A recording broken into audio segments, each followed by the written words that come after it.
Assalamu alaikum, peace be unto you. We would like to welcome our live audience joining us here on YouTube to this special discussion, Muslim American Perspective on Critical Issues of 2023, which is a special discussion with Imam Earl Abdulmalik Mohammed, the successor of Imam W.D. Mohammed.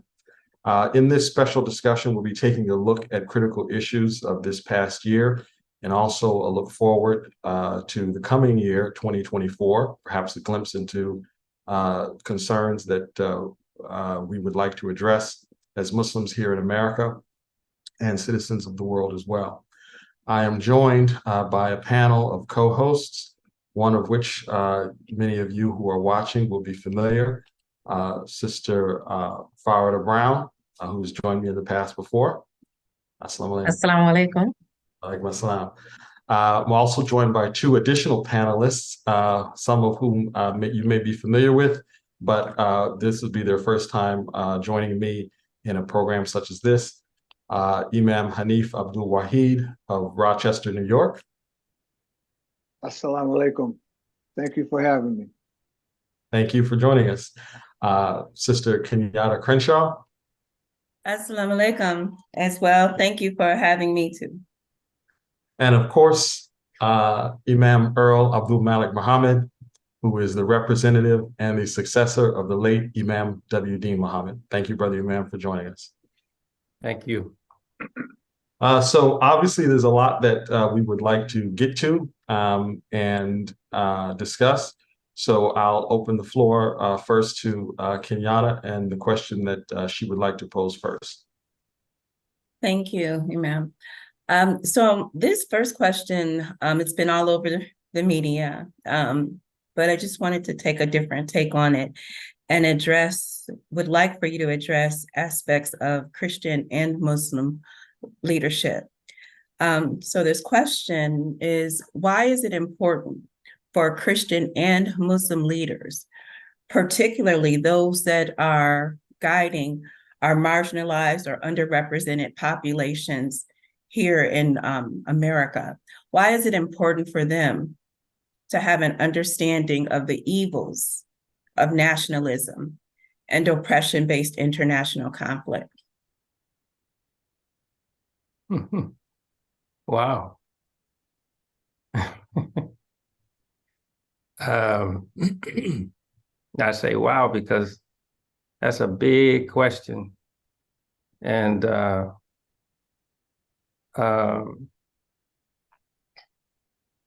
it really speaks to generations of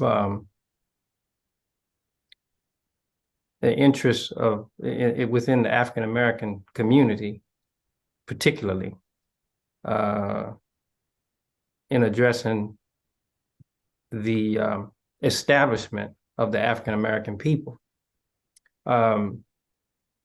The establishment of the African American people under the circumstances, historical circumstances in this country, was not just so that we had just have some voice or representation or establishment as citizens in the United States.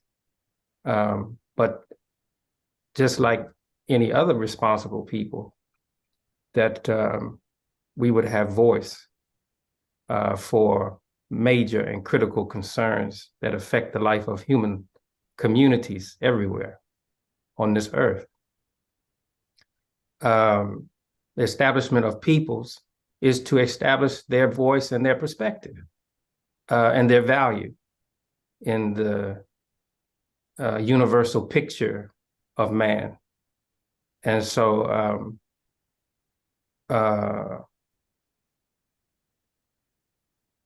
the contribution that the African American intellect and heart and hand and soul would make to the discussion of man's critical interests on the earth had been shaped by an understanding that we didn't have any support for our development as human beings in community except from God. And it was an innocent conclusion and recognition in the heart and mind and soul, and I say in the hands too, of the slave. It wasn't a Christian conclusion, though perhaps the language in which it was expressed came through language that's associated with Christianity. But it was more fundamental than it was doctrinal, if we can put it like that. So we associate certain public language that is focused by the civil rights movement. And the spokesperson, most well-known spokesperson for the civil rights movement, though it had in it components related to legislation, labor, general moral concerns. It had all of these components, but its spokesman, Dr. Martin Luther King, was a representative of Christianity. And so it could be argued then that he's representing Christian leadership. And certainly those who are his heirs, if we can put it like that, would associate themselves with the teaching of the Bible and the representation of the interests of Jesus Christ, peace be on him, in the world. I'm thinking of one man right now who was a kind of moral heir of Dr. King. And in fact, his organization has something in its language. I can't think of it right now, but in its language, the language of his organization speaks to the moral concern, The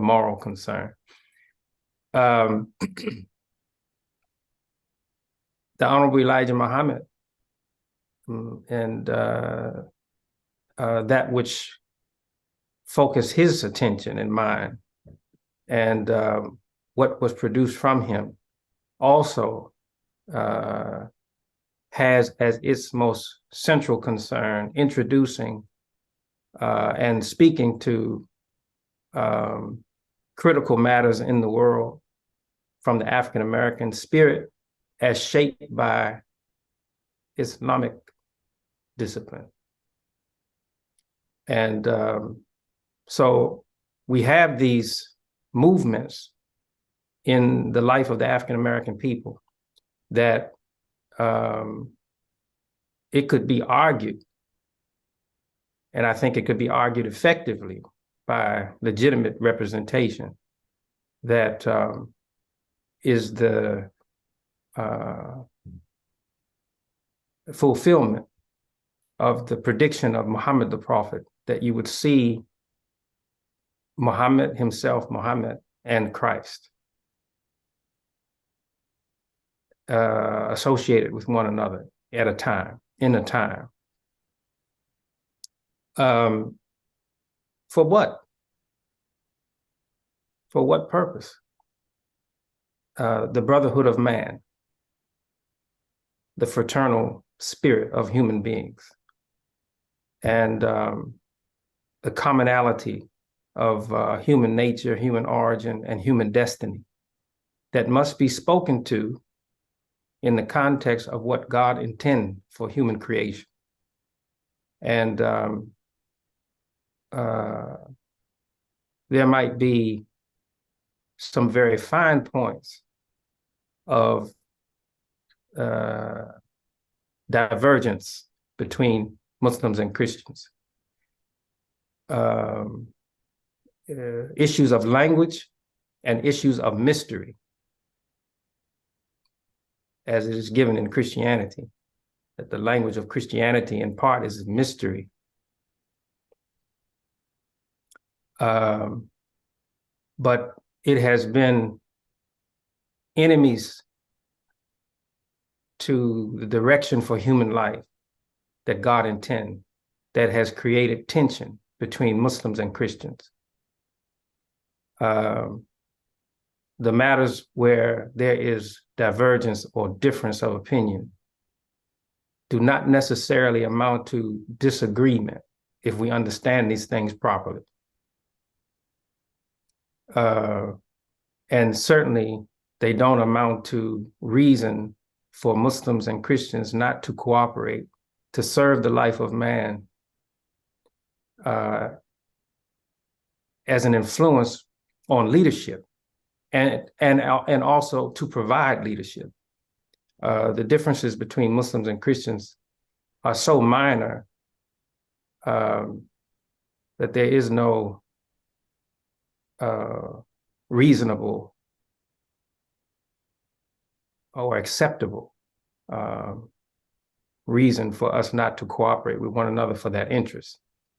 That was well established by the late leader of Muslims in America, Imam W. Muhammad. And he was known for his interest in working with leaders of other faiths in a very sincere way, not in any political way, in a sincere interest to address the needs of the life of man and to provide a needed perspective from the soul of the African American people.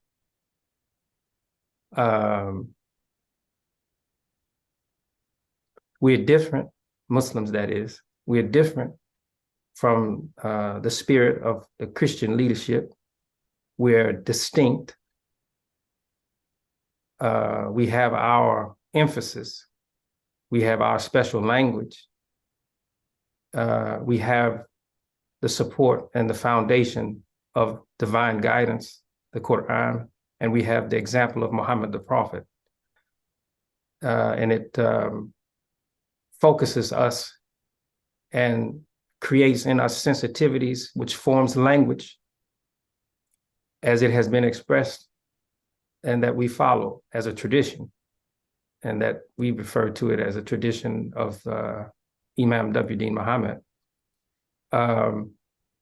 But it's essential alongside the best representation of Christian teaching.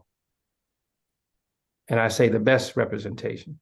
And our holy book, the Quran, tells us to take the best of it, meaning that which is best applied. We have heard from the leaders of capitalism and capitalist interests, commercialism. They have defined the world. They have named systems.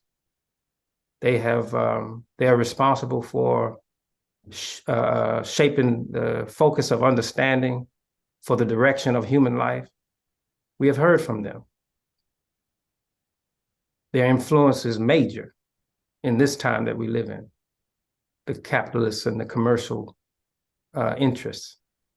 They have taken the responsibility of Adam. But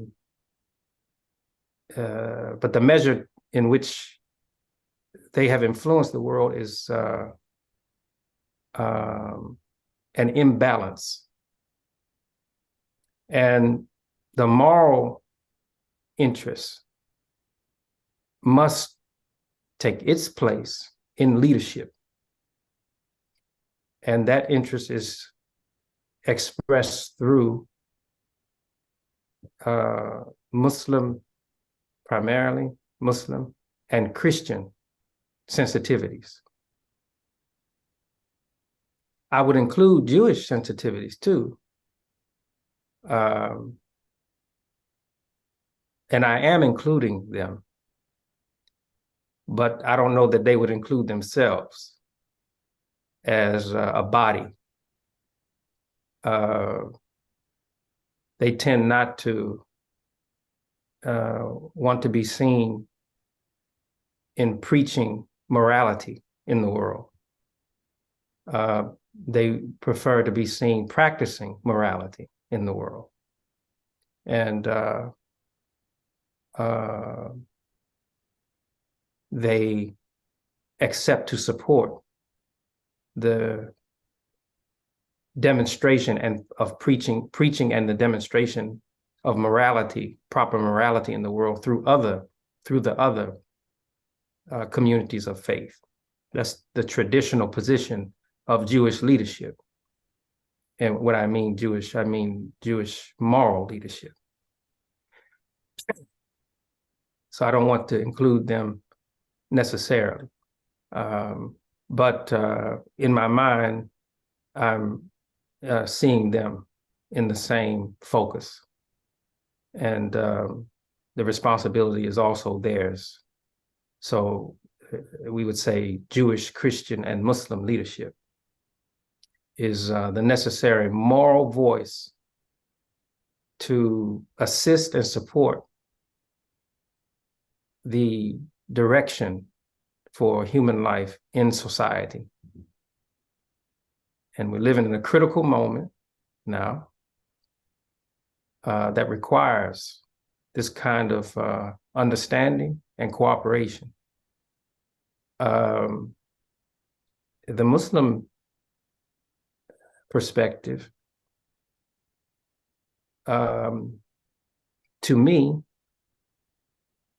is having the biggest role in this time, because what we have of language is more clear and direct.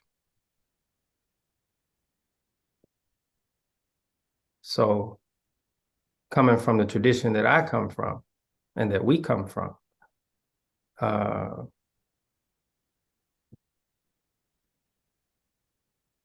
it is necessary for us. It is an obligation. We are compelled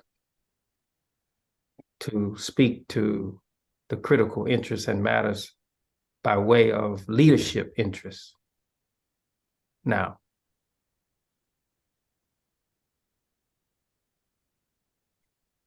So in addition to that, and to narrow the focus a bit, we have this oppression-based international conflict happening in areas like Ethiopia, Sudan, outside of Israeli and Palestine. We have issues happening in the Congo. This aspect of leadership that you speak of, this moral obligation, what would, how do you believe that these community leaders can, who may not have a strong understanding, how do you believe that they could have a better understanding of these different conflicts and the role that they could play in making a difference, being that they are all a part of the Abrahamic faith?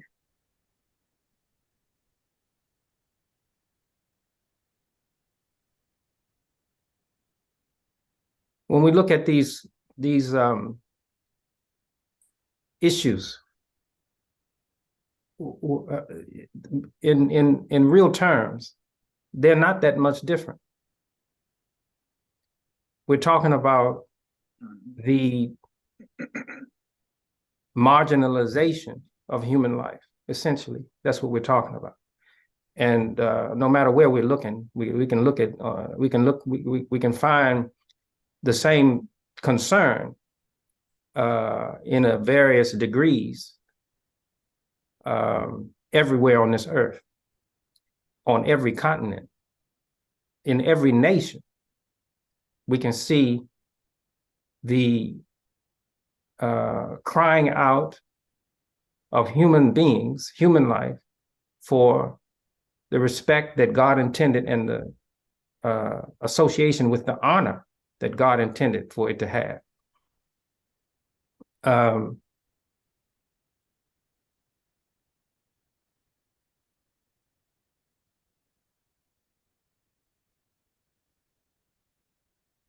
In the Quran is a statement that refers to the honor of human life, that it is an inheritance, and that it is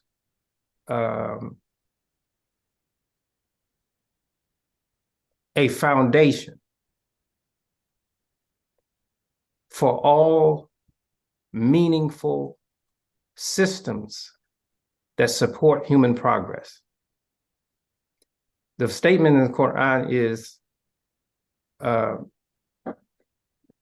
that certainly every descendant of Adam is honorable.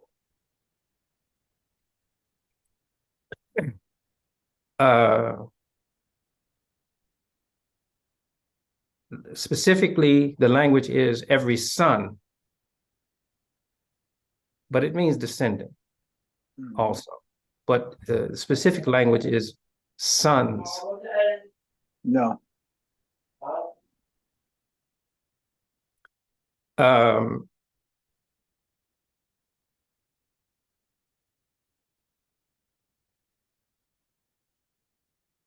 The sons of Adam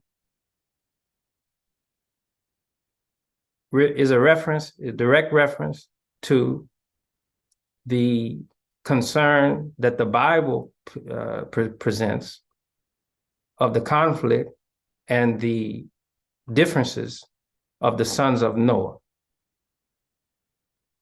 And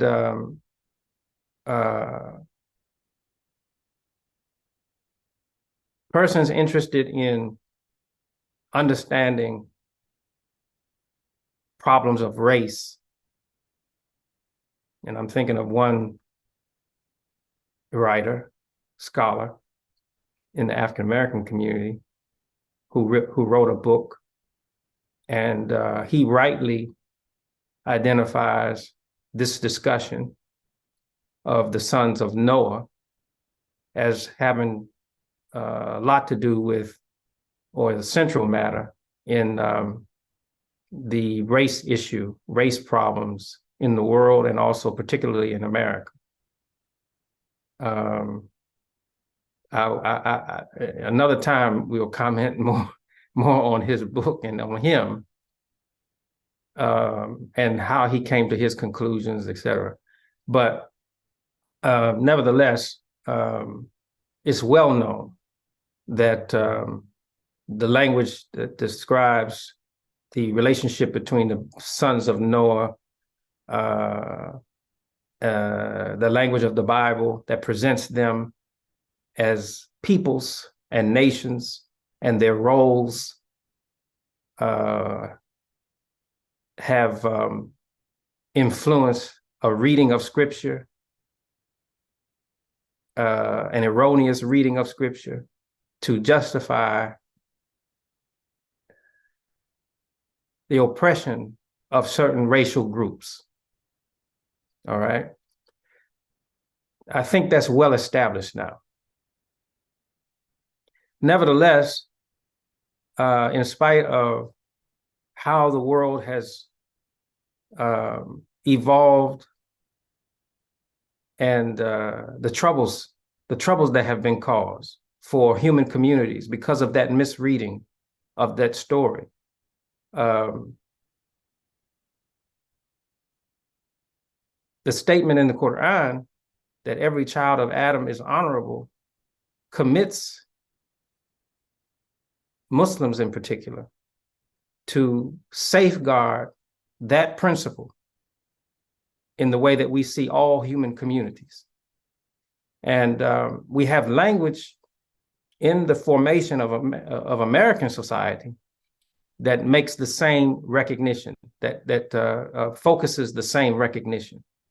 And that is all men are created equal and endowed by their creator with these characteristics. It's the same, it's a recognition of the same principle. Qad karamna kulli bani Adam. Every child of Adam is honorable. So we don't make one more important than the other, but we can focus our attention on one to speak to the matter of the whole concern. And what is in clear view now for the whole world to see, that is not obscured, and there's various reasons for it, is the issue of the Palestinian people. Now, our attention to that issue is also our attention to every critical concern that is the burden of human life on this earth, on every continent. And why or how are we focused in that way? It is because this people are associated with a sacred shrine that is the center in many ways of focus for the ascension of human life, for its purpose. This is how we perceive it. The shrine at Jerusalem has meaning for us, and that meaning is associated with this people. And this people, by way of that association, focuses our attention on the interests of oppressed peoples all over the earth.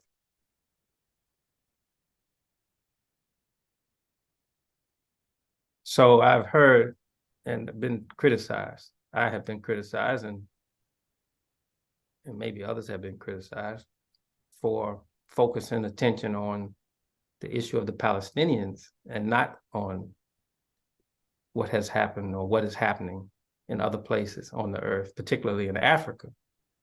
And I reject that.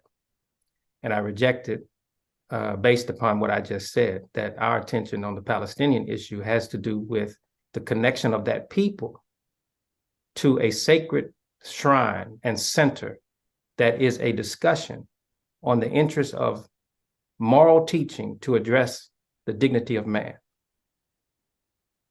And that's our obligation to promote that in the world. And we have a perspective on it, and we have language for that perspective. Now, whether or not others can follow the logic of that language is another discussion. Nevertheless, we speak to that matter into the ears of the world's leadership, and we defend our position.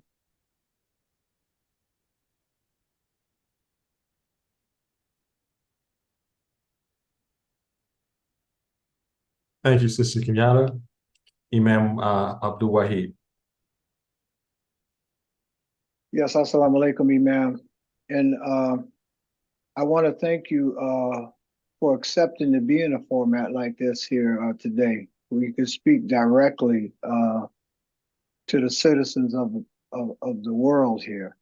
And I wanted to just sort of mention that you have taught close to 103 classes on a Sunday, various subjects that would get us to focus on ascending again. And you had stated to us in recent classes that there is a decline in the world morally and around social issues, but that some of the reasons that this is so slow to be addressed is because we won't accept the decline. And so I wanted to ask that there's not been a level of fluency, interpretation, and explanation of important matters that pertain to moral and social issues until recently from yourself. And so this these localized terms that the world has gotten us in to not focus on the high universal matters. And you just stated that the Palestinian cause and position and their determination to have freedom, justice, and equality is an important symbol for us, and you have us focusing on that. Do you believe that this issue will help this world come out of its decline and into a more productive world, to where we see the innocents protected once again, and there's a strong sense of morality? Sorry for the long question. No, don't apologize. All of it was relevant and important. Thank you. Yes. Responsible leaders, truthful leaders,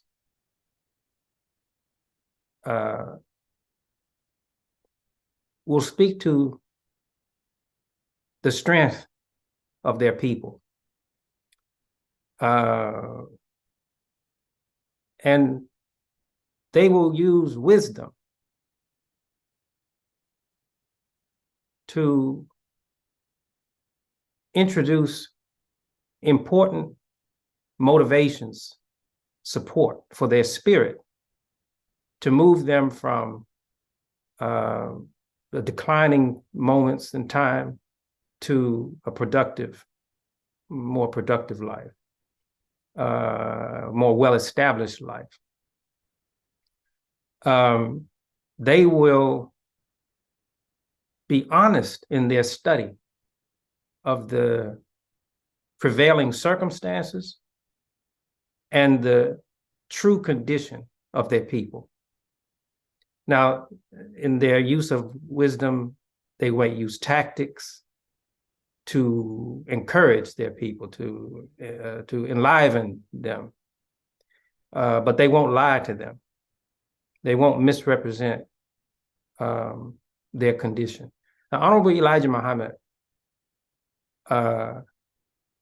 was at the same time speaking to the failures of African-American leadership and the resilience and strength of the African-American people. He was speaking to it at the same time. And leaders that follow in his tradition, including his son. And we must understand that Imam W.D. Muhammad, he represents another step in that progression. But he himself was a beneficiary of the liberation teaching of his father. So we can't discount the influence of the Honorable Elijah Muhammad.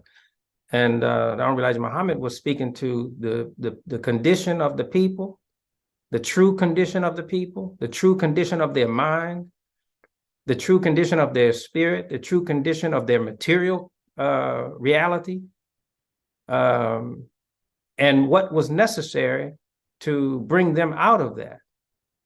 So he didn't misrepresent their condition, but he also gave the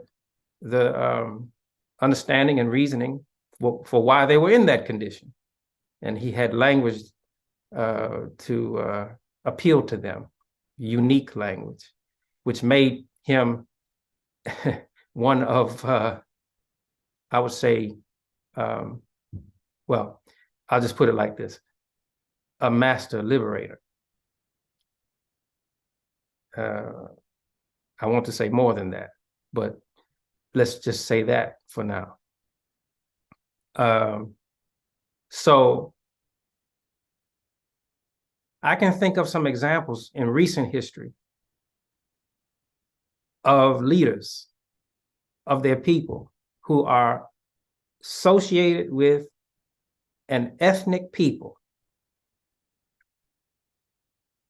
who were studying the condition of their people and took risks to introduce concerns to their people that were honest concerns, and made took steps to protect them from making errors in their spirit. Irish leader, I don't want to name who it was, leader of the Irish people, leader of the Jewish people, took steps to address a decline in their morality. Their concerns were that their people would be overtaken by materialism, or by militarism, or by an irresponsible relationship with freedom, too much freedom, permissive freedom. And they took steps that put them in position to lose their lives. And they did. In the interest of addressing the decline in their people and the concern that decline would overcome the spirit of their people. They knew that it wasn't popular, and that their life might be put in jeopardy, and that's what happened.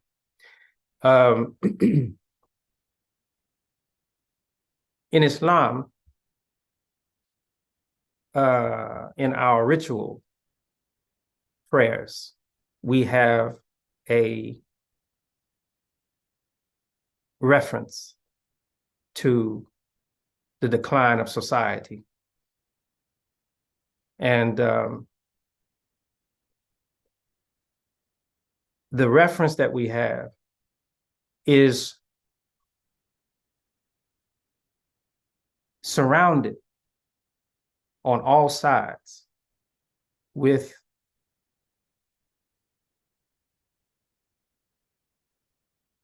the commitment and the requirement to focus God's authority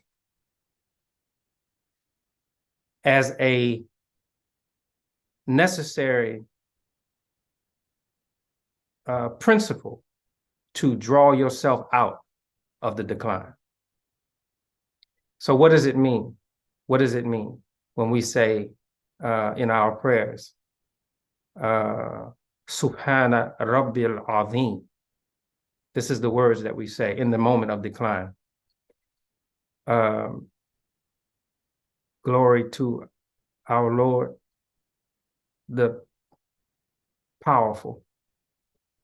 It means that whatever influence has or is responsible for our decline, that its power and authority and influence, its power to force that decline is not above God's power in his command authority of man's life.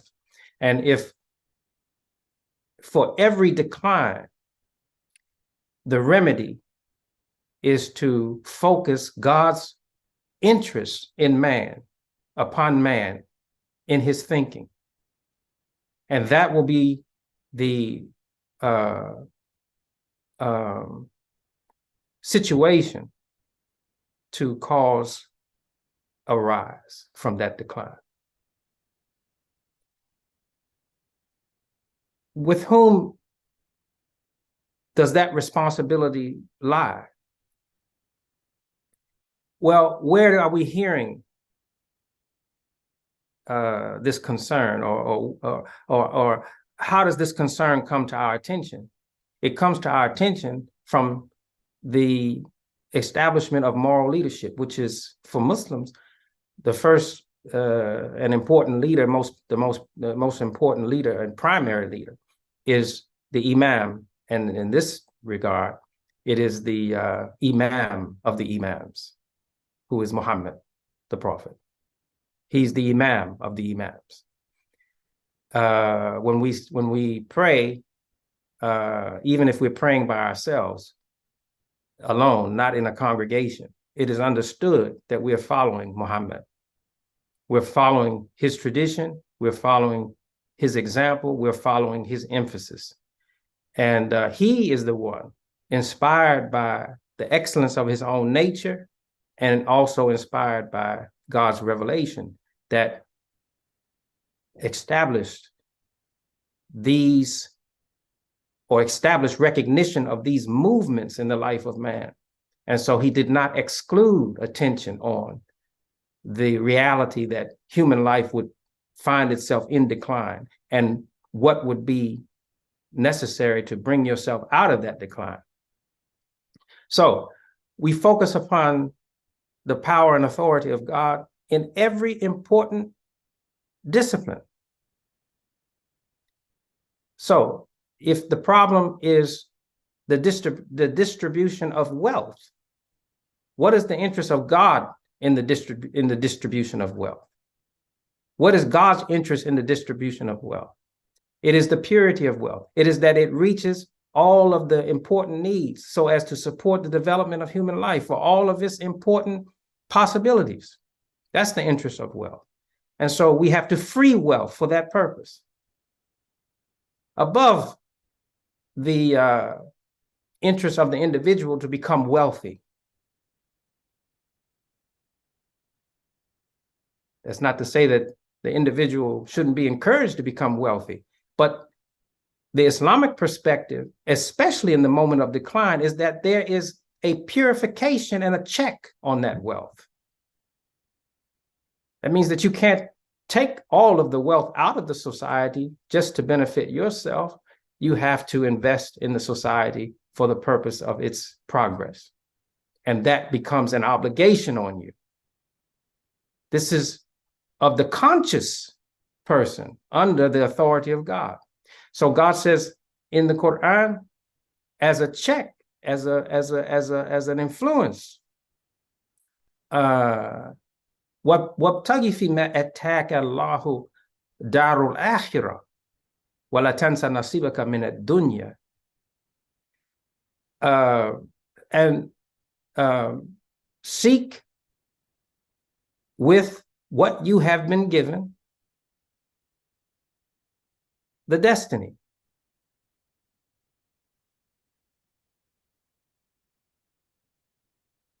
In that course of events, there will be troubles. Do not withdraw when there are troubles. وَلَا تَنْسَ نَصِيبَكَ مِنَ الدُّنْيَا. And do not neglect your responsibility in the world. Do not neglect your share of the responsibility in the world.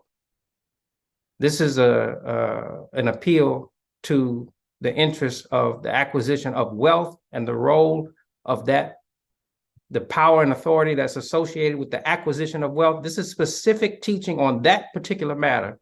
And when people in societies are speaking of decline, when we're hearing from the reports of decline, we hear mostly of economic decline. So here is a moral message speaking to the issue of economic decline, telling the wealthy, do not neglect your share of responsibility in the world, but also at the same time encouraging others who have been the victim of poverty, not having, to also seek their responsibility and share of responsibility in the world, material responsibility. So this comes under what? The power and authority of God's focus, because he says, وَابْتَغِ فِي مَا أَتَاكَ اللَّهُ دَارُ الْآخِرَةِ. Seek with what you have been given the what? The destiny. So this is a focus on the power and authority of God. He has established the destiny. But within that context, accept responsibility to stand up. And Honorable Elijah Muhammad, this was his influence. Yes, you are oppressed. Yes, you've been denied. Yes, you're the victims of a diabolical scheme to separate you from your humanity. But in spite of that, stand up. Don't ask for something that you can provide for yourself. Ask others for that. Provide it for yourself. Don't make excuses for failure. Yes, all of these things are reality. But what did he say? He said, don't you take in your hands the responsibility to try to deal with that.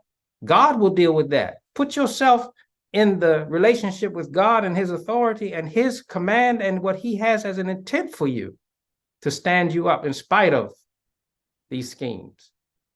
وَلَا تَنْسَ نَصِيبَكَ مِنَ الدُّنْيَا. And accept your share of responsibility to bring yourself out of the decline. So I'm saying these things to you. I'm speaking to you and answering your concern in the representation and language of Imam W.D. Muhammad, but I'm also connecting that to the Honorable Elijah Muhammad. The language I'm giving you is from Imam W.D. Muhammad. I wouldn't know to reference these things from the Quran. I wouldn't even know where to find it. And nor would anybody in the African-American experience know.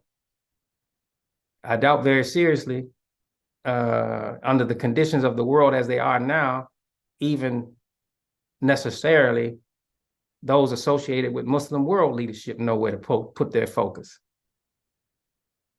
So we're the beneficiaries of the intellect and souls and minds and hearts of an oppressed people, a people who had been forced into decline. We're the beneficiaries of their understanding. That is the condition for us to rise as a people, as a nation, and as human communities everywhere.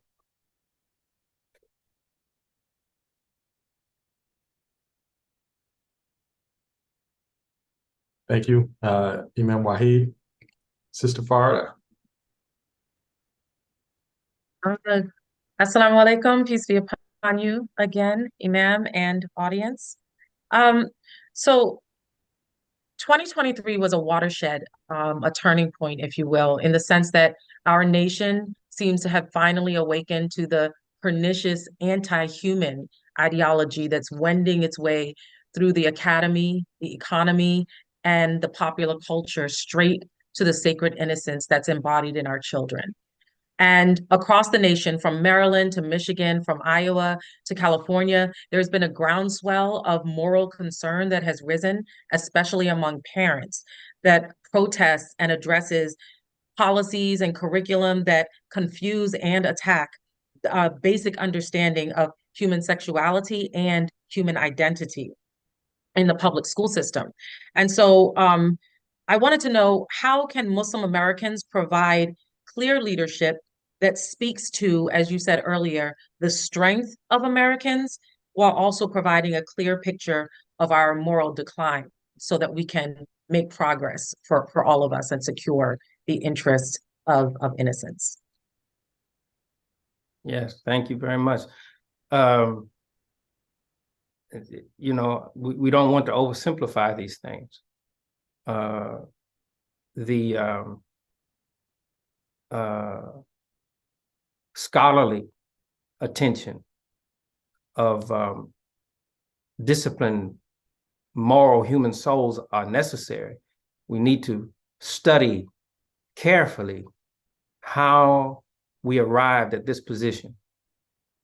And we need to listen to those that have attended to the moral spirit of man, particularly coming from the influence of the American idea, the American identity, and the American experience.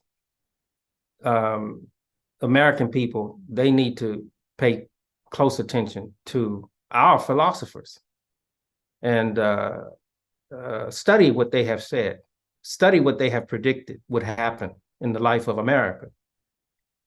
You know, the leadership in the world, they pay close attention to the scholars of the American spirit, and they study it, and they learn from it. And is because the focus of the American idea was on building up the human person.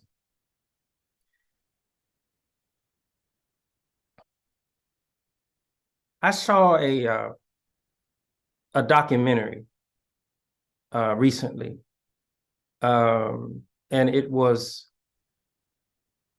a documentary addressing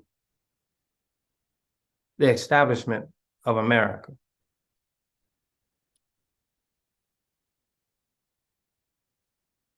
It wasn't altogether accurate. It wanted to, I think the people who put it together, they wanted to underscore the spirit of the American white people, American white male in particular. I didn't want to see that necessarily. I wanted to see something else, that they were identifying as the pioneering spirit of the American people. And what came out in that documentary to me was that there is a compelling interest in the nature of humans that in its fundamental character has a purity in it. And the purity is the biggest part of it. That purity is innocence. And it exists in every human life. Whenever we see a baby, we see it. We see a human life in its origin. We see human life in its original decency, in its original character. We see it also in its original vulnerability. We see also its original courage. And all of these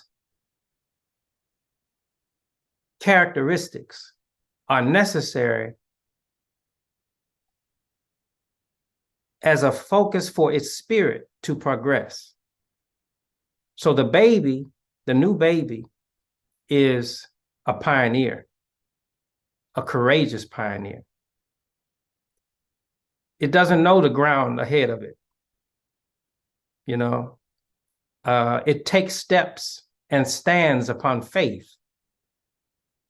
It's a courageous stand that it takes. It will, the new baby will, if you let him or her, they'll walk, you know, thinking that they can go down a flight of steps and never seen steps before. They just walk straight, and if you're not there, they'll tumble right down the steps. Now, I've seen that happen. I've seen my own children, you know, get out of the reach of the mother or father and fall, and they'll cry and complain, why weren't you there to pick, to save me? But eventually they will learn that there's a discipline that's associated with those stairs, you know, and they'll turn around and go down the backward, you know. You don't have to teach them. You don't have to show them necessarily. And then they'll realize I have to have balance in order to walk straight down the steps. You know, I have to have some balance. I have to hold myself. They'll figure it out, you know. What, how is that possible? It's because something is operating of original purity and innocence in that child. And where did that come from? It came from God in his design of the human life and the human nature. So within his design, within God's design, his original design of man, human life, is an accommodation for a pioneering spirit to go forward, but also a check, a discipline, a recognition that there are challenges in this environment that I have to pay attention to, and I have to learn from my interaction with these challenges so as to preserve my life. So that principle applies even to moral decline. This is why the teaching in Islam is that the way in which God created the first human, which is a commentary on the origin of man and the foundation of man's existence and purpose, is superior to any scheme against it. This is Islamic teaching. So if human life will stick to its original human innocence, it will eventually prevail for its purpose, even against its own enemies. Enemies that come up from within a conflict in its own nature.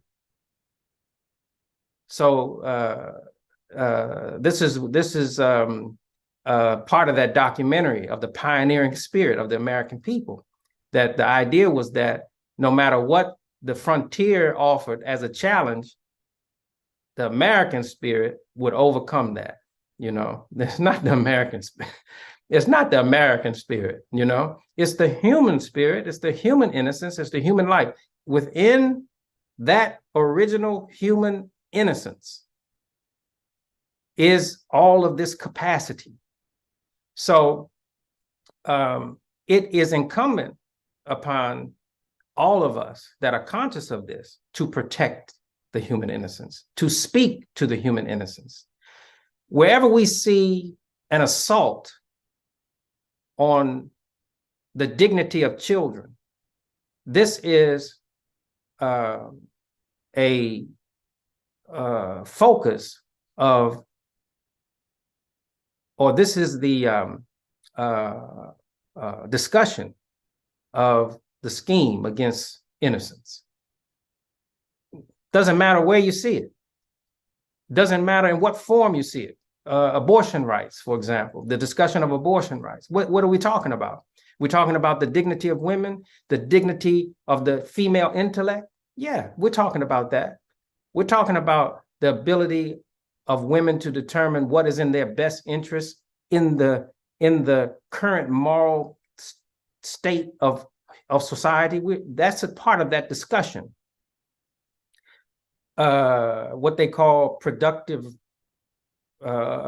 human productivity rights and et cetera. This is the language of the political interests.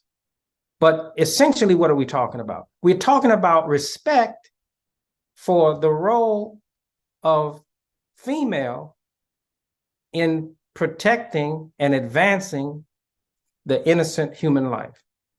That's what we're talking about. That's the discussion. The right to bear arms. What are we talking about?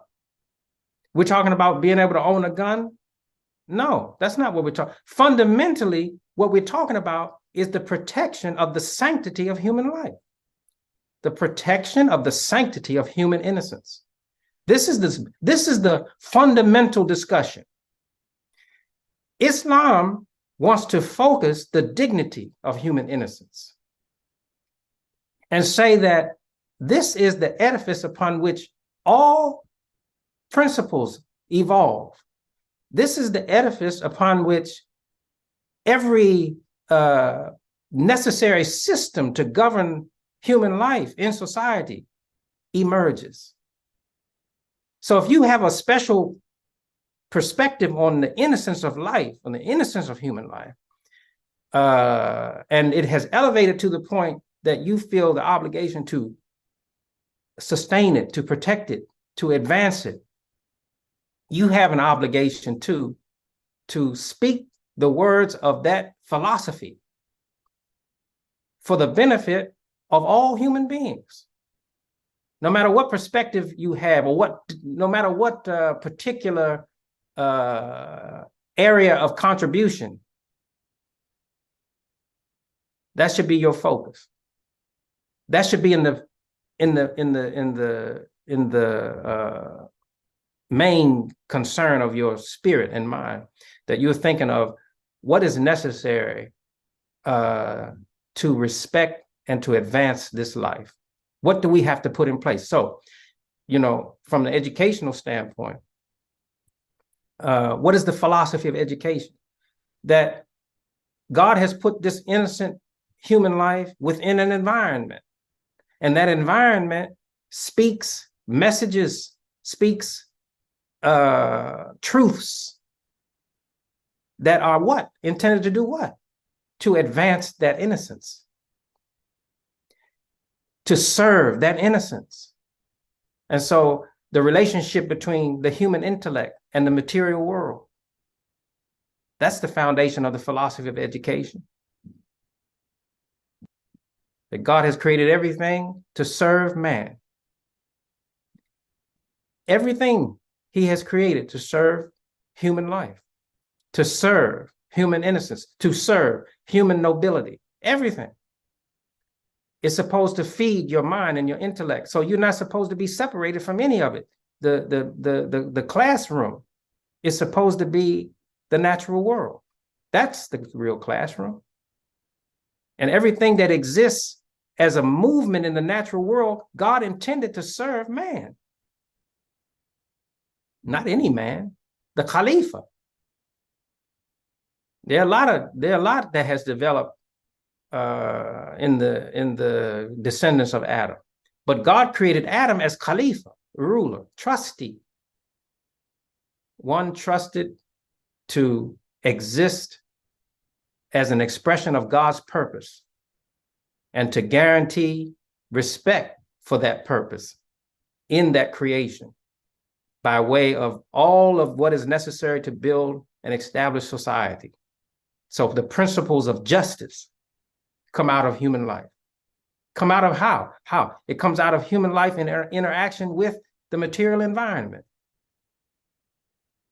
The principles of freedom, equality, everything that we associate with the teaching of Islam comes out of, evolves from, emerges from the original human innocence. So our most compelling responsibility,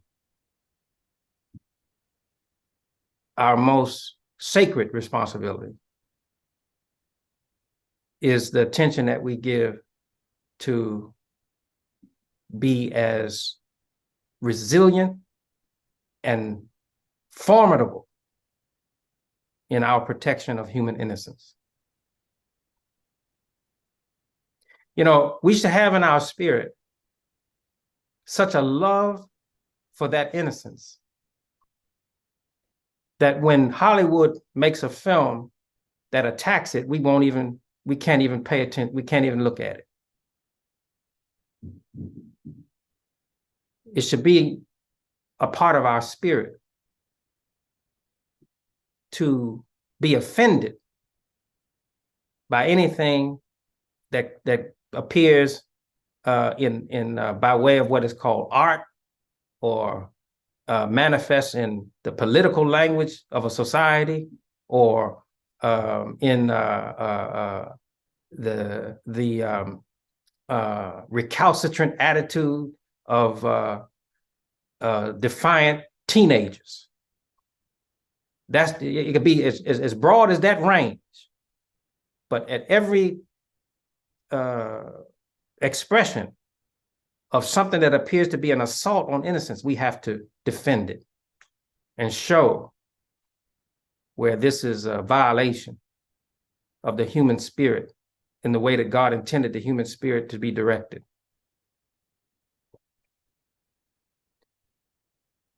There's a lot to say about that. We can't do it in 2 hours. It take a lifetime. that is clear, but the direction you've given just now is empowering to my human American spirit. So thank you very Great. much. Thank you, Sister Farida. Brother Imam, throughout this conversation, we've referenced the moral decline here in America and the world, and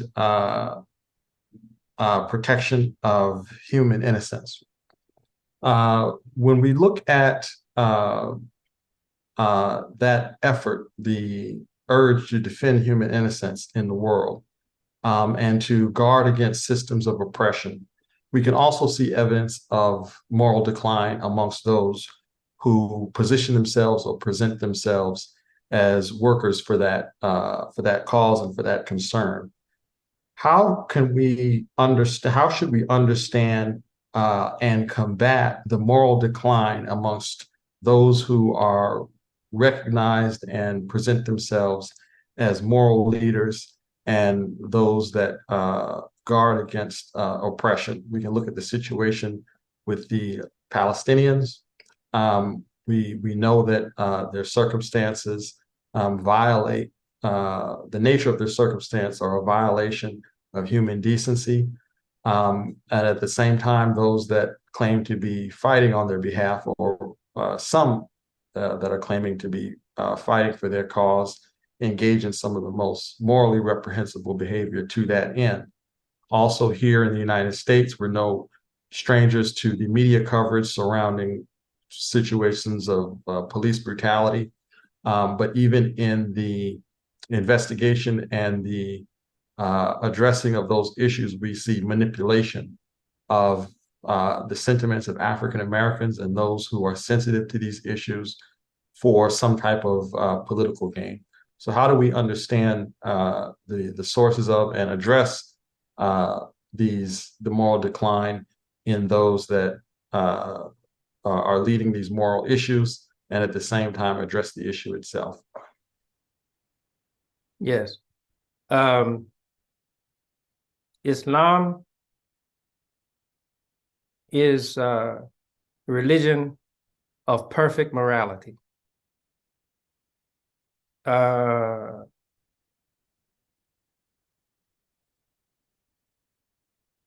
Perfect moral consistency. Perfect moral logic.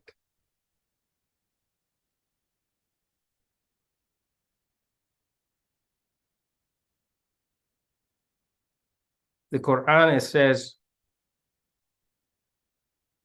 you know, using this language that I've just offered to you, the Quran is a book of perfect moral reasoning.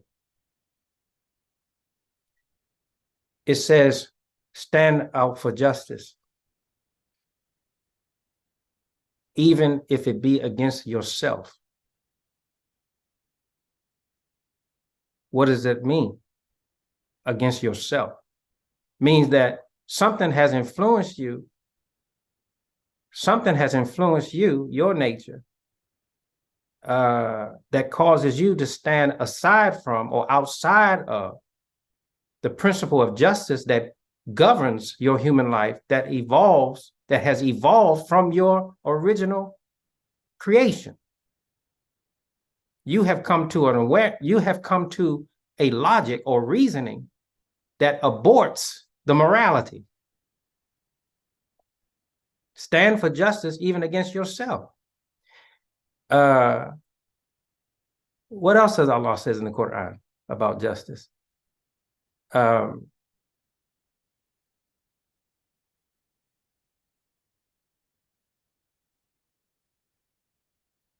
It says that, I'm paraphrasing the verse, that even if a people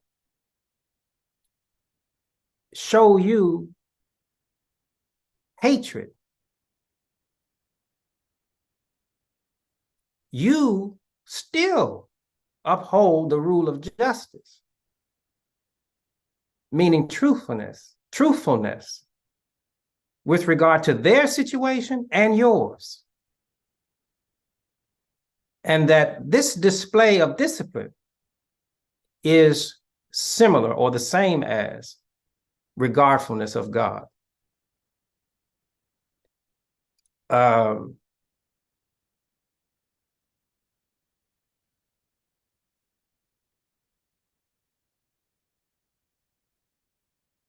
It is an immoral logic to suggest that you can free a people for their dignity and assault a people's dignity to get to that conclusion. That's an abortion of moral logic. It is an abortion of moral logic to say that my people are a victim of human oppression, but I can now oppress.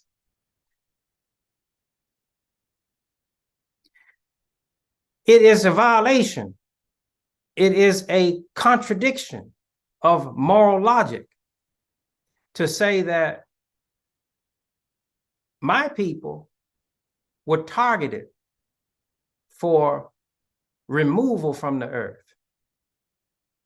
But to sustain and protect my dignity, I can remove a people from the earth.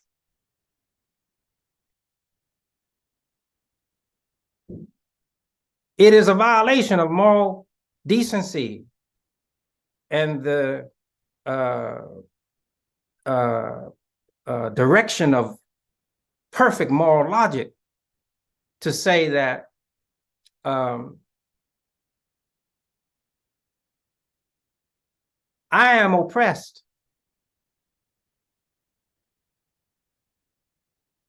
I am entitled to be respected in society.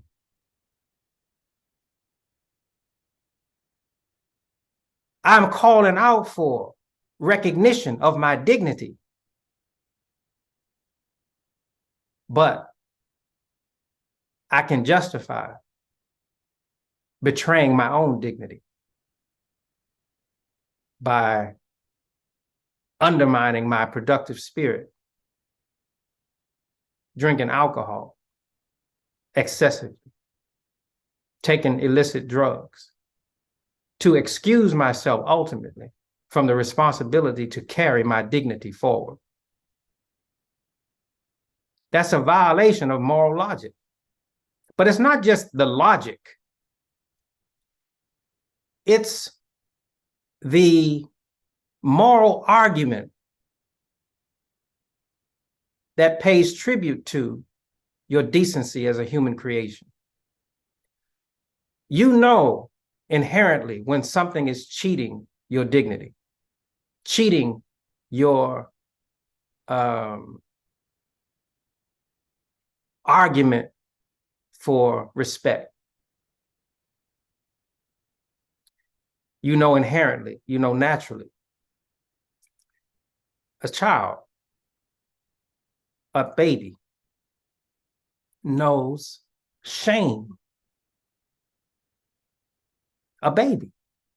I've seen it in my own children.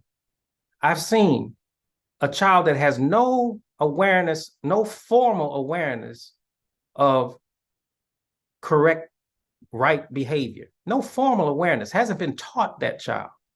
But that child will do something, and when you look at them, seeing what they have done, they will put their head down. Now, Elijah Muhammad once, in acting as a judge among children in the school, one child was, well, two children were involved in something.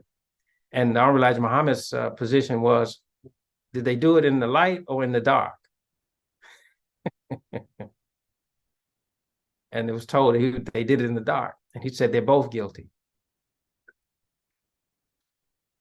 What does that mean? Wisdom. It's wisdom.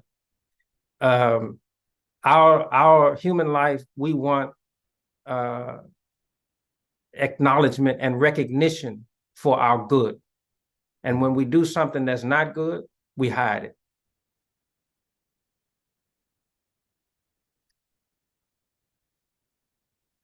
Islam wants a permanent dignity for human life. It wants the establishment of that dignity in society. It wants that the principles of that dignity govern the society. It does not want to violate man's purpose as God has designated it by the rules that govern that society. So, as we've said, Islam takes up the matter as a discussion, as a conclusion, as a correction. It takes up the matter of every single argument that has been made about what man's purpose is, particularly or specifically with regard to how God is involved in the designation of man's purpose. Islam takes up every argument that has been made in the history of mankind, from the beginning of man's life to the present, and in the future of man's life, as a prediction for where man will go and what he will be challenged with. Islam takes into its concern all of these arguments. And one of them is that you can somehow betray your dignity as a human person and protect human dignity down the line. And we see this argument in the story of Joseph, where the treatment of Joseph is justified by his brothers. They say, we are good people, but let us do this bad thing just for the moment, because we will have enough time later to correct ourselves. This argument is condemned. This is the same thing as saying, by way of the socialist philosophers, that the ends justify the means. It's the same thing. That we intend good, but let us do this bad thing because the world is so corrupt. The only way to fight this level of evil, we have to get in the evil ourselves. So isn't this the argument of Hamas? The oppressive situation of our life is so severe, so desperate, so extreme, that we're going to go to the extreme to deal with it and push it off of us. You're in the behavior of wrongdoing, and your moral argument is aborted because you have become punishable, and you can't defend the innocence when you're in a punishable state. Now, that's not to say that there won't be mercy shown to you because of your condition and because you have been driven out of your moral mind. Certainly. But you're not the leader. You can't be established as the leader. You're not representing the leadership interests of the perfect moral authority. And some will say, well, that's dreaming. There is no such thing as a perfect moral authority. That's not correct. It was well established in Muhammad the Prophet's leadership. Perfect morality, perfect moral authority, never violating the innocence of human life and the direction for the spirit to protect that innocence in society. Never. Prophet Muhammad was told once in a conflict that some children had been killed in the conflict. And the person who reported it said, well, it's no matter, no big matter. It's no serious matter, because they were children of the disbelievers. And the Prophet looked at this person and he said, aren't you a child of a disbeliever?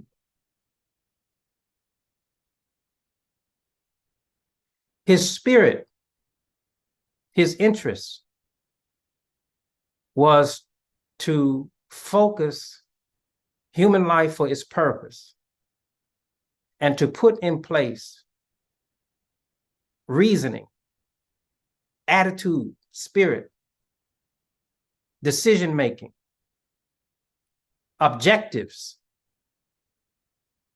that would honor that development at every critical and important stage.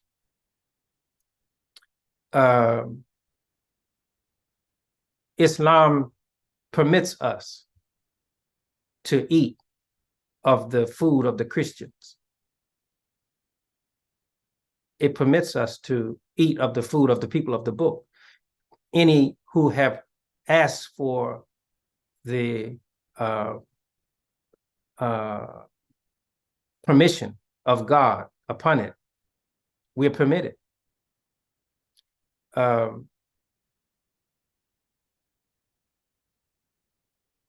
We're not permitted to eat from the flesh of the pig. We're not permitted to eat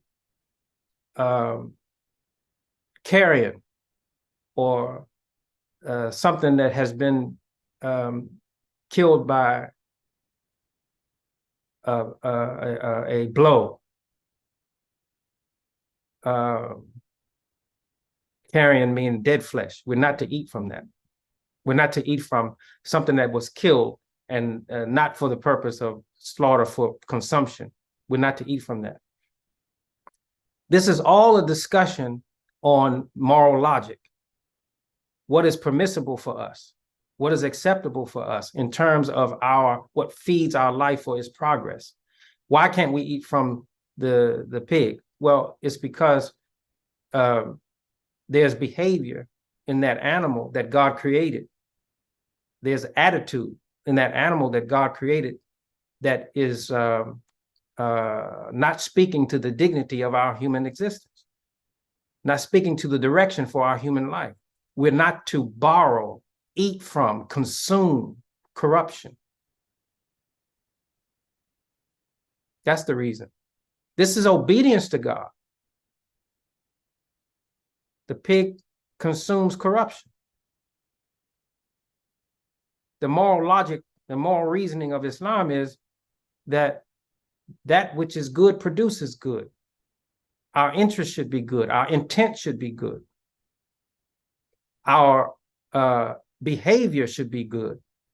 Our direction should be good.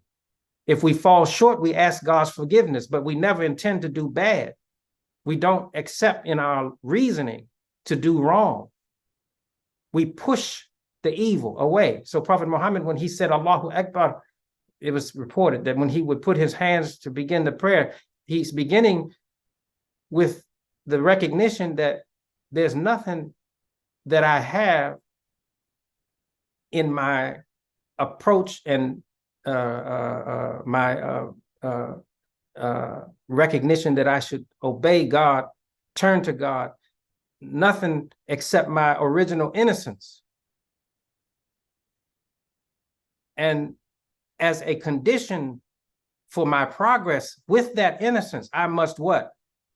Push against the bad influences. And so it was said that when he would go, he'd say, Allahu Akbar, he would do this. Push. Meaning what? What does the Quran say? That you push from evil. You push from wrongdoing. You push from the influence of that in your life. That's not a part of Islamic character or discipline. It can't be justified. Does that mean that someone can't be victimized by wrongdoing? Absolutely. But Prophet Muhammad, his argument was the protection of innocence. He said that it is better that you let a guilty person go free than to punish an innocent person. In other words, what is the moral commitment and responsibility is to build the philosophy of innocence and the philosophy of perfect morality so that it will bring you to your conclusion with dignity and it will pay tribute to the dignity of man. This is our reasoning. And like I said, you know, they called Imam W.D. Muhammad a dreamer. They said he was a dreamer. Dr. Sierra Lincoln, who was the author of the great work, Black Muslims in America, who was the friend of our community. He was the friend of the Honorable Elijah Muhammad, and he was the friend of Imam W.D. Muhammad. And he said of him, he said that Imam W.D. Muhammad was a dreamer. And I believe he meant that in the same way that they referred to, that Dr. Martin Luther King is referred to as a dreamer, an awake dream, a dream that where you're envisioning what society is supposed to be, and you're moving toward that, and you're committed to that in the right picture, in the right frame. And the ruler of the society in which Joseph was deposited, he said, we don't have this moral logic. How did he say that? He said, we are not studied in the interpretation of dreams. This is what he told Joseph. He said, we don't have this perfect moral reasoning. We need that. Can you help us?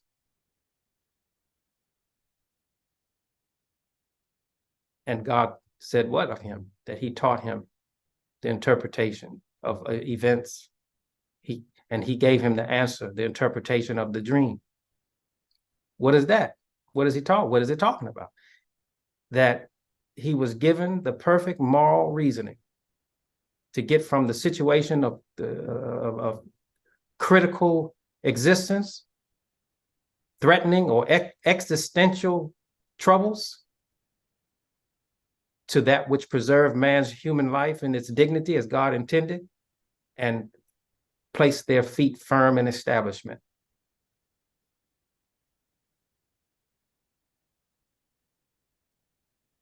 Thank you, Brother Imam. So we have a few moments left.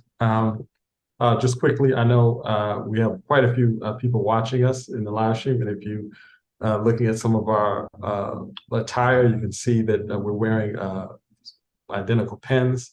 It's a special pin that was designed that shows the Muslim American flag and the Palestinian flag together.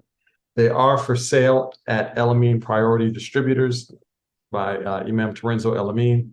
And all of the proceeds from the sale of these pins will go directly to relief efforts for the situation there in amongst the Palestinian people. And there will be a full accounting of that.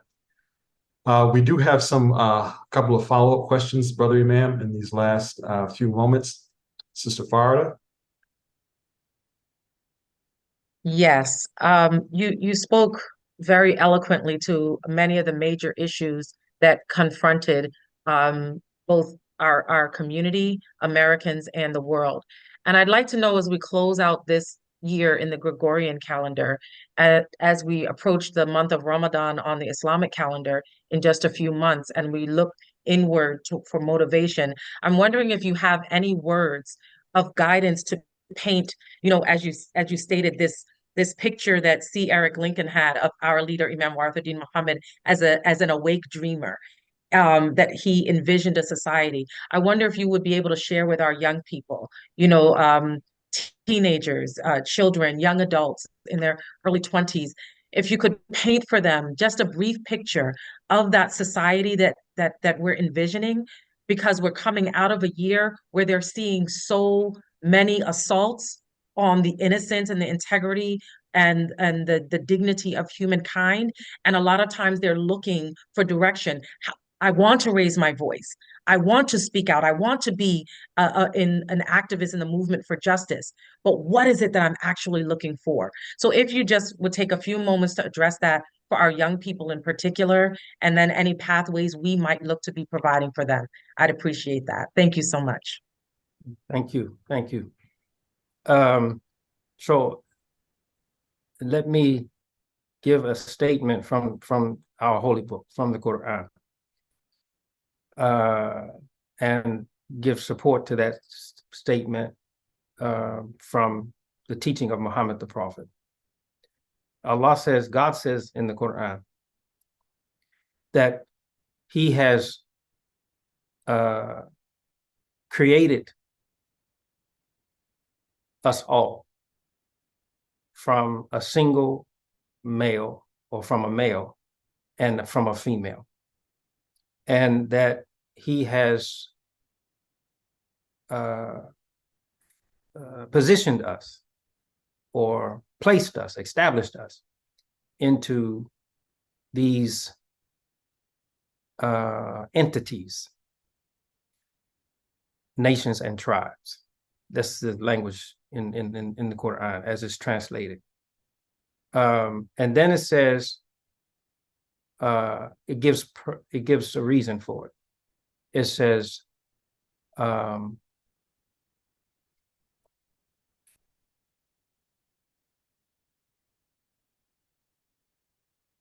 lita'arafu, that you will know each other.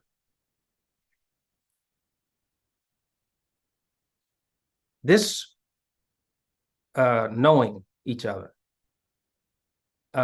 refers to a covenant with God, and it refers to a kind of high level enlightenment. It is an awareness where you see in the other, who is different from you, something that you hold sacred in your own life. You see a different expression of something that you hold to be valuable, but you see it expressed in another way, in another people. And by the processes of that recognition, you grow in respect for what has developed in you naturally, but you also grow in respect for the one that you're looking at, that may have been foreign to you or alien to you.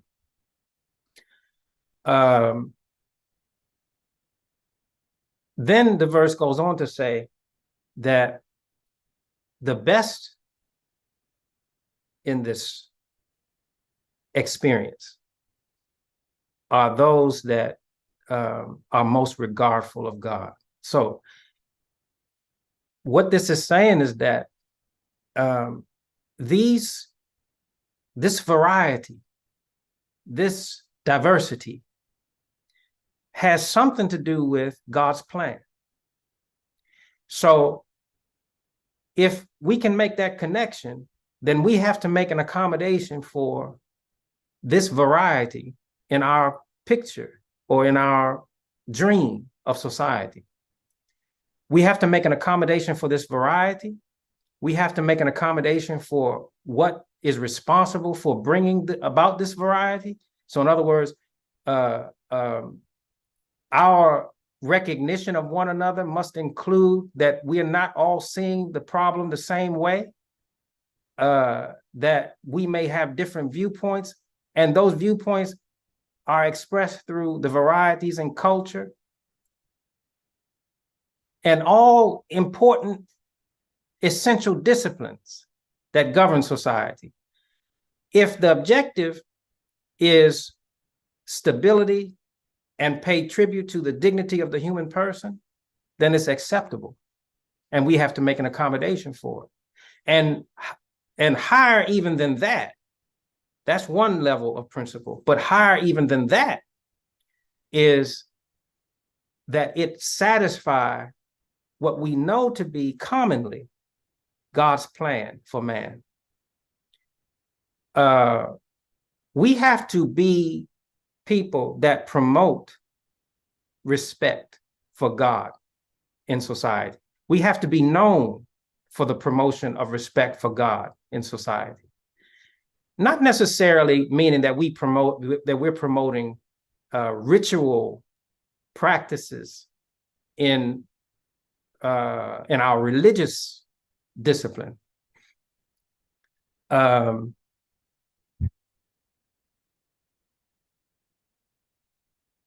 That's immature.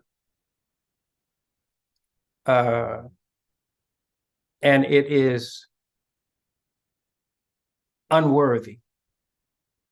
Prophet Muhammad, and I'll just conclude with this, he said that in commentary of this verse from the Quran, he said that there's no superiority of these groups over each other.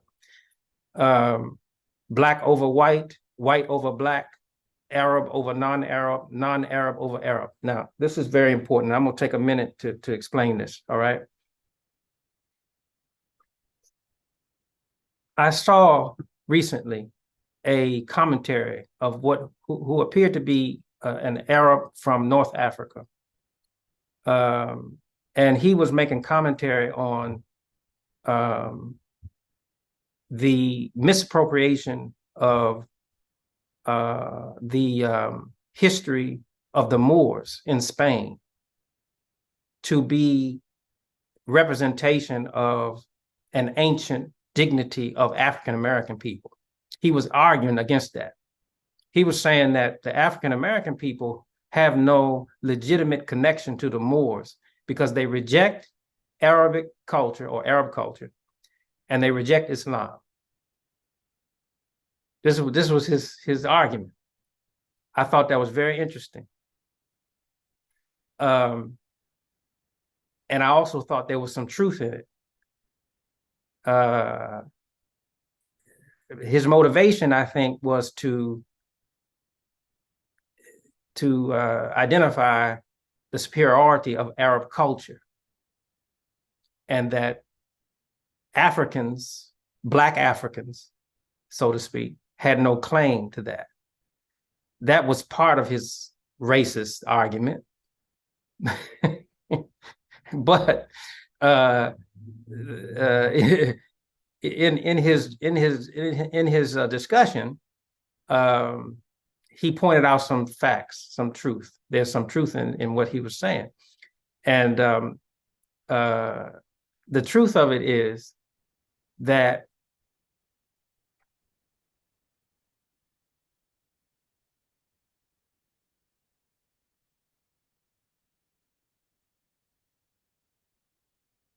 there is no dignity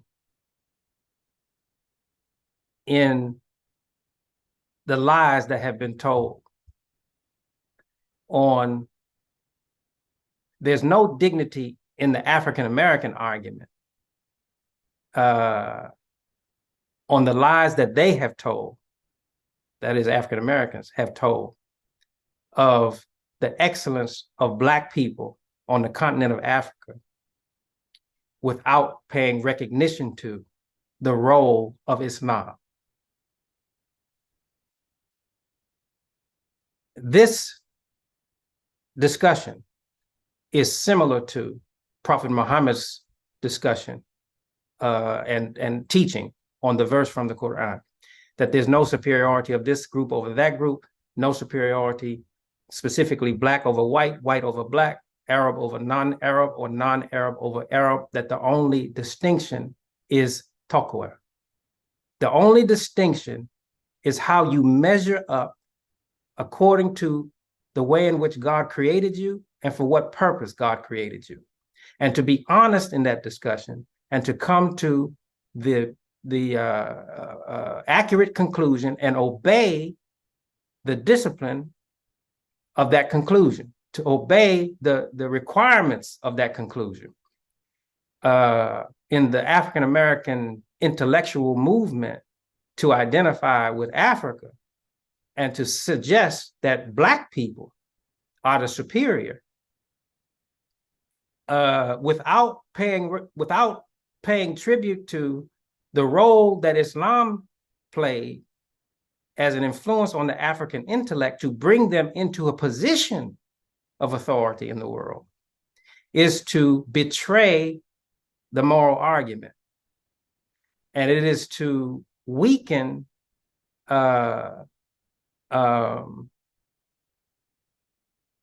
your standing and your credibility, even for your basic dignity. Not even to mention how far off you are by saying that Black people are the superior on the earth. There's a condition that exists that causes a people to be over or superior to another.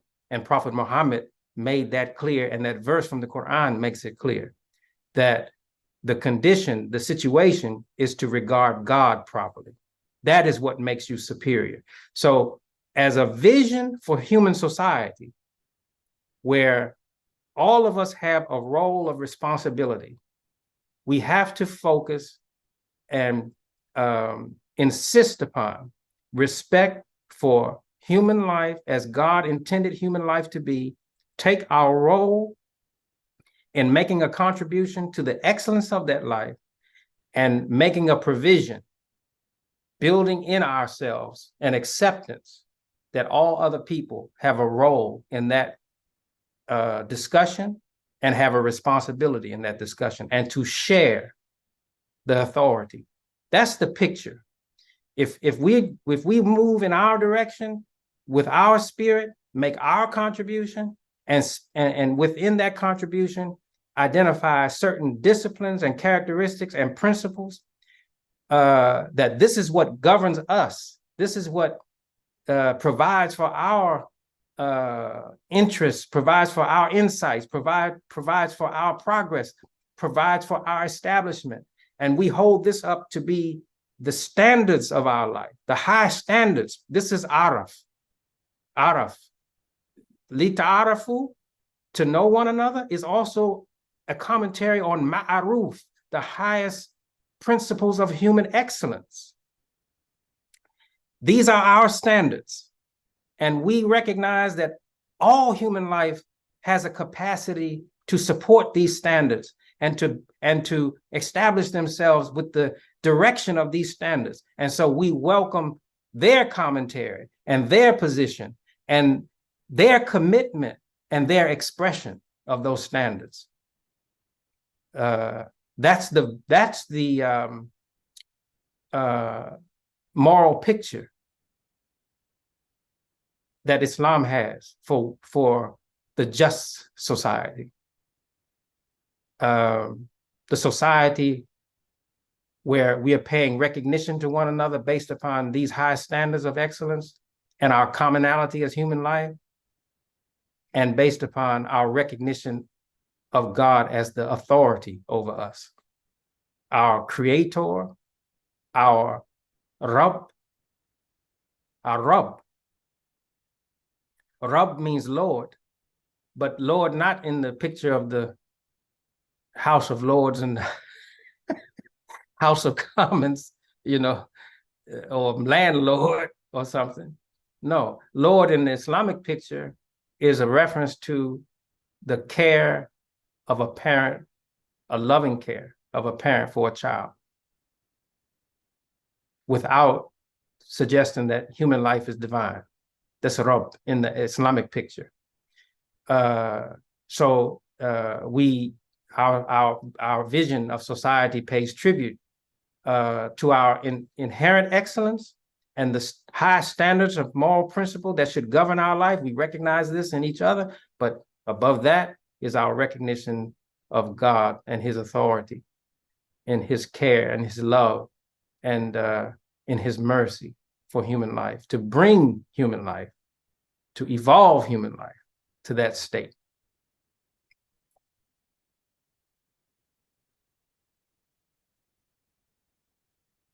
Thank you, Brother Imam. I believe that Imam Wahid has a follow-up question as well in these last few moments. Yes, and thank you for this wonderful afternoon, Imam. As we approach 100 years up under the guided tradition of Muslim Americans in this country, Savior's Day, going forward, what should be the meaning and vision for Savior's Day in the second standing?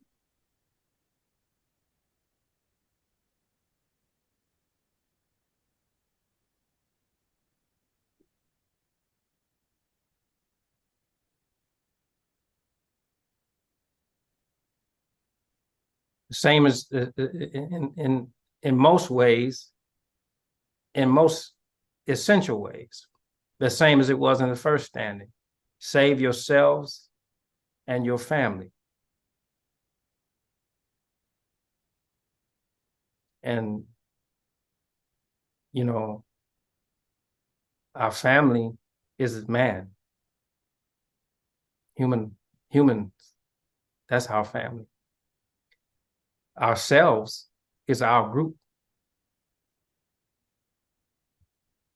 Save yourselves and your family.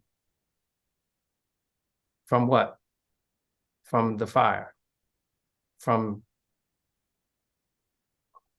appetites that will take you off of your dignity, take you away from your original purity.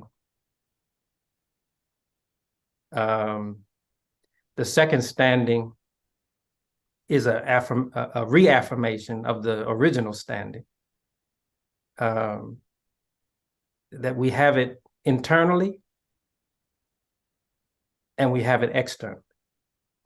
And every prayer that Prophet Muhammad prayed, it was 2 rak'ahs, except for one at the end of time.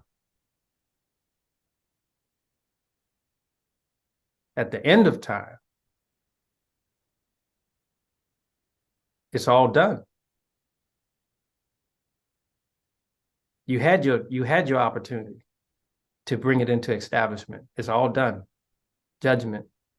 So all you have to stand upon at the end of time is what your intent was and your record.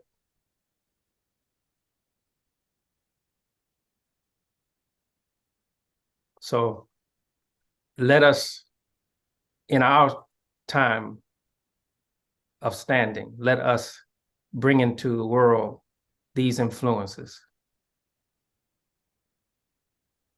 That's what we're saying with our Savior's Day, a standing of our people to the world.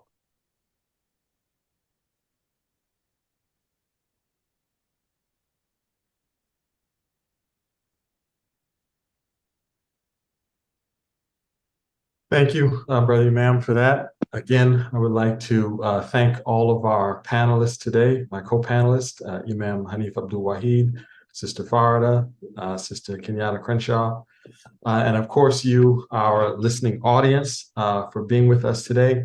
As Imam Abdul Wahid mentioned in his last question of the day, we have our Savior's Day observance coming up February 25th, 2024 in the city of Detroit at the International House of Metropolitan Detroit. You can go to and learn more about it at saviorsday.com. That's SAVEYOURS day.com. And we look forward to seeing you there. And also, we look forward to another opportunity at some point in the following year to have a format like this. Thank you all for watching. Peace. Assalamu alaikum.